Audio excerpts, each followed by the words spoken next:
আপনি ছাত্র লীগকে নিষিদ্ধ করলেন।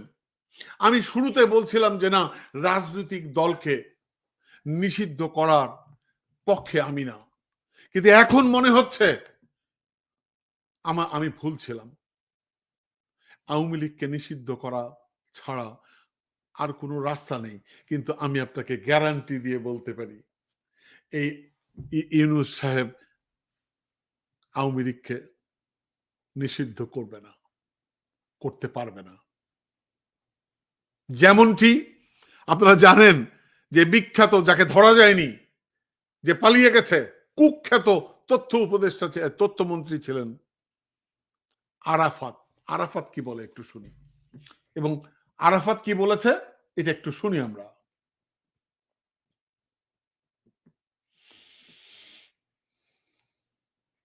বাংলাদেশে এমন কোন শক্তি নাই যে আওয়ামী লীগকে নিষিদ্ধ করতে পারে। এই দেশে জন্ম দিয়েছে আওয়ামী লীগ। এদেশের গ্রাসরুট তৃণমূলের কোনায় কোনায় আওয়ামী লীগের অবস্থান। হ্যাঁ, আওয়ামী লীগকে নিষিদ্ধ করার কোন শক্তি নেই বাংলাদেশে।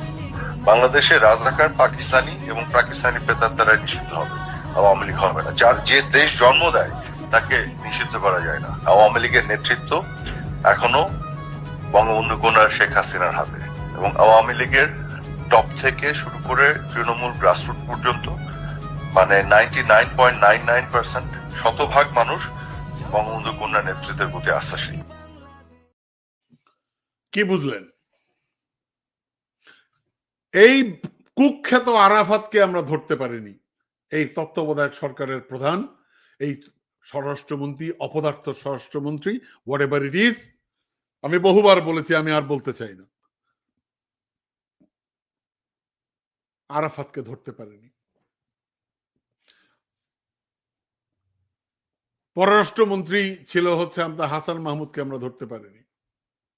এই কাউয়া কাদের, সর্বশেষ কাউয়া কাদেরের কোথায় সে অবস্থান করছে এটা পর্যন্ত দেওয়া হয়েছে, তারপরও তাকে পালাতে সহযোগিতা করা হয়েছে।